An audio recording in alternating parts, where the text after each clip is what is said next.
नमस्कार, मैं हूं कपिल और आप देख रहे हैं नेक्स्ट 9 न्यूज़। स्वागत है आपका इस खास प्रोग्राम में जिसका नाम है सियासी संग्राम। और आज हम यहां पर ये चर्चा करेंगे कि राजस्थान में मुख्यमंत्री पद को लेकर जिस तरीके से सचिन पायलट अपना दावा ठोकते नजर आ रहे थे, सीएम गहलोत जो है वो दावा ठोक रहे हैं, यानी कि गहलोत जो है फिलहाल सरकार में मुख्यमंत्री के पद पर आसीन हैं और वो ये कहते हुए नजर आए कि अगर मैं इस पद को छोड़ दूंगा, राजनीति में एक्टिव नहीं रहूंगा तो मेरे शरीर को जंग लग जाएगी। हालांकि दिव्य मदेरणा को लेकर भी कई बार ये चर्चाएं हो चुकी हैं कि क्या गहलोत और पायलट के बीच अगर विवाद नहीं सुलझता है तो क्या उन्हें मुख्यमंत्री पद को लेकर जो है वो दावेदारी पेश करने के लिए कह दिया जाएगा, क्योंकि गांधी परिवार को लेकर जो है वो ये कहा जाता है कि उनकी करीबी दिव्य मदेरणा से काफ़ी बढ़ चुकी है। राहुल गांधी जब भारत जोड़ो यात्रा लेकर राजस्थान पहुंचते हैं तो उनके साथ वीडियो और फोटोज जो है वो वायरल हो जाते हैं। अब प्रताप सिंह खाचरियावास जो गहलोत सरकार में मंत्री हैं, उनसे जब सवाल किया जाता है विधायक दल की बैठक को लेकर, मुख्यमंत्री पद को लेकर जो सचिन पायलट उम्मीदवारी कर रहे हैं, अपना दावा ठोकते हुए नजर आ रहे हैं, तो उन्होंने ये पत्रकारों से उल्टा सवाल पूछ लिया कि आखिर मेरे अंदर क्या बुराई है। यानी कि पार्टी और आला कमान उन्हें एक बड़ी जिम्मेदारी सौंपती है तो ये इस जिम्मेदारी को बखूबी निभाते हुए नजर आएंगे। तो क्या राजस्थान की अगर बात करी जाए तो बीजेपी अपना उम्मीदवार जब घोषित करेगी तब घोषित करेगी। आम आदमी पार्टी भी कहीं ना कहीं चुनावी रणनीति बनाती हुई नजर आ रही है, लेकिन इसमें सबसे बड़ा सवाल ये है कि क्या राजस्थान में कांग्रेस सरकार के अंदर एक या दो नहीं बल्कि तमाम उम्मीदवार यहां पर खड़े होते हुए नजर आ रहे हैं। तो इन्हीं तमाम सवालों के साथ जो है वो हम चलेंगे अपने सहयोगी की ओर और ये जानने की कोशिश करेंगे कि क्या राजस्थान अगर सरकार की बात करी जाए तो किसको मुख्यमंत्री का चेहरा कांग्रेस बनाती हुई नजर आएगी। फिलहाल मेरे साथ जुड़ चुकी है मेरे खास सहयोगी कशिश, आपका बहुत बहुत स्वागत है।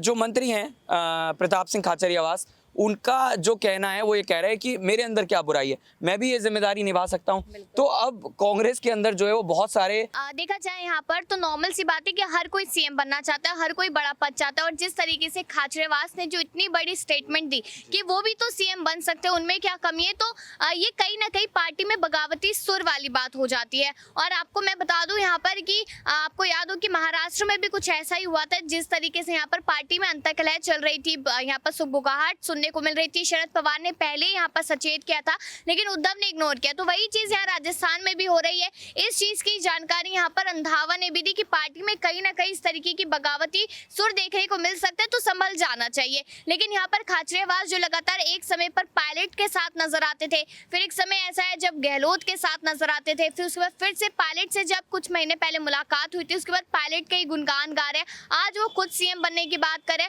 तो कहीं ना कहीं यही बात है कि या तो चुनावों से पहले या फिर चुनावों के बाद यहाँ पर सामने आके दावा ठोक सकते हैं कि हमें सीएम बनना है, अगर नहीं बनाया जाता तो पार्टी को छोड़ सकते हैं। और एक एक नेता अभी यहाँ पर इतना जरूरी है राजस्थान में कि अगर कोई भी नेता पार्टी छोड़ के जाता है तो सरकार तो चुनावों से पहले ही गिर जाएगी। बिल्कुल, प्रताप सिंह खाचरियावास की अगर बात करी जाए तो जिस तरीके का उनका व्यक्तित्व है, जिस तरीके वो तेज तरार नेता हैं, बीजेपी पर लगातार हमला करते हैं, राहुल गांधी को जिस तरीके से 2 साल की सजा का ऐलान हुआ उस पर भी वो अपनी प्रतिक्रिया देते हुए नजर आए, तो क्या ये माना जाए कि जिस तरीके से सीएम पद को लेकर वो दावेदारी ठोकते हुए नजर आ रहे हैं। आपने ये भी कहा कि महाराष्ट्र में इस तरह का एग्जाम्पल जो है वो हम बड़ा देख चुके हैं।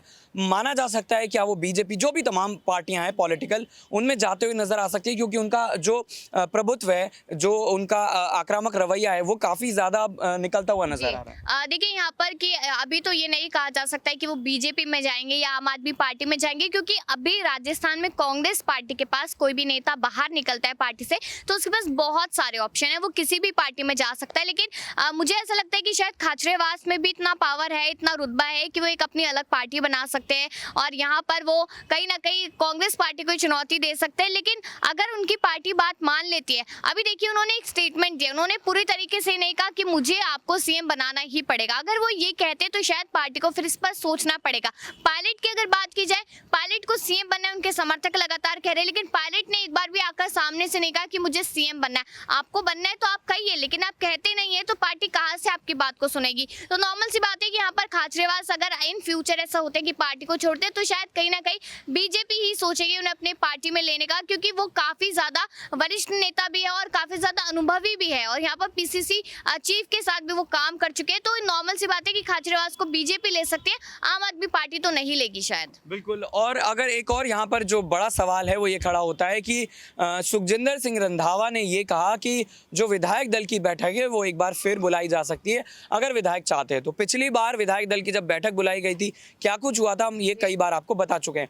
तो क्या अगर विधायक दल की बैठक चुनाव से पहले बुलाई जाती है तो आपको लगता है कि यहाँ पर कोई बड़ा खेला या फिर बड़ा विवाद और खड़ा होता हुआ? बिल्कुल होगा ऐसा, क्योंकि आप देखिए कि जब पिछली बार विधायक दल की बैठक बुलाई गई थी तो जिस मुद्दे के लिए बुलाई गई थी वो आपने पहले ही बता दिया, और उसके बाद तो ये होना ही था कि नेता डिसाइड कर लेगा कि हमें क्या करना है क्या नहीं। जिसके बाद हमने देखा कि यहाँ पर बगावत हुई, यहाँ पर इस्तीफे सौंप दिए गए। उसके कुछ महीनों बाद सीपी जोशी कहते कि 81 विधायक थे और उनसे जबरदस्ती इस्तीफा दिलाया गया। सचिन पायलट इस बात को लेकर कहते हैं अगर जबरदस्ती हुआ, जिसने किया, जिसका नाम आना चाहिए, उसका नाम क्यों नहीं लेते सीपी जोशी। तो अभी जो तलवार है वो कहीं ना कहीं सीपी जोशी के ऊपर भी लटकी हुई है। अब दोबारा से विधायक दल की बैठक यहाँ पर इस बार सुखजिंदर सिंह रंधावा बुलाने की बात करें, क्योंकि यहाँ पर पायलट के समर्थकों ने कहा। तो मुझे लगता है कि इस बार भी मुद्दा पता ही चल गया है। तो कहीं ना कहीं देखा जाए, मुझे नहीं लगता है कि जो गहलोत के विधायक है, गहलोत के समर्थक है, वो इस बैठक में जुड़ते नजर आएंगे। और अगर वो लोग जुड़ेंगे ही नहीं तो मुझे नहीं लगता है फिर बैठक करने का कोई भी फायदा है। और अगर आ भी जाते वो लोग तो कहीं ना कहीं यहाँ पर गहलोत के ही पक्ष में फैसले लेने की बात कहेंगे, पायलट के पक्ष में वो लोग नहीं आएंगे। बिल्कुल, पायलट के पक्ष में फैसले लेने की बात जो है वो फिलहाल होती हुई नजर नहीं आ रही है।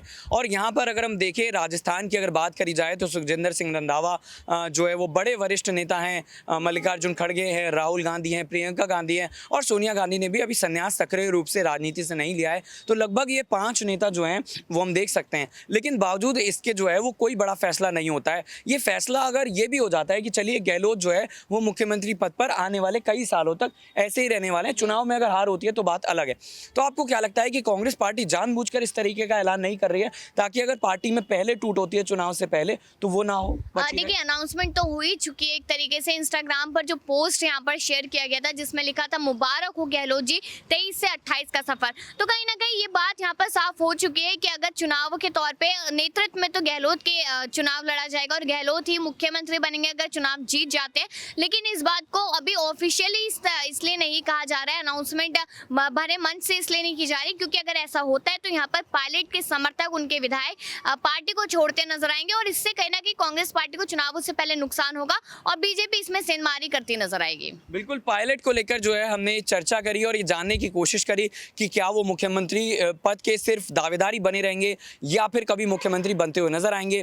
प्रताप सिंह खाचरियावास भी कहते हुए नजर आ रहे हैं कि अगर पार्टी मुझे जिम्मेदारी देती है तो मैं ये जिम्मेदारी बखूबी निभाता हुआ नजर आऊंगा। और गहलोत किस तरीके से अपनी राजनीति को, अपनी जादूगरी को दिखाते हुए नजर आ रहे हैं ये हम कई सालों से देख रहे हैं। तो आपका क्या सोचना है, क्या वाकई में पायलट जो है वो एक बार फिर से बगावत करते हुए नजर आएंगे या फिर इसी तरीके से वो कांग्रेस से ये रिक्वेस्ट करते हुए नजर आएंगे कि एक बार मुझ पर भरोसा करके देखिए? कमेंट करके जरूर बताएगा। फिलहाल हमारी इस खास पेशकश में इतना ही। नमस्कार।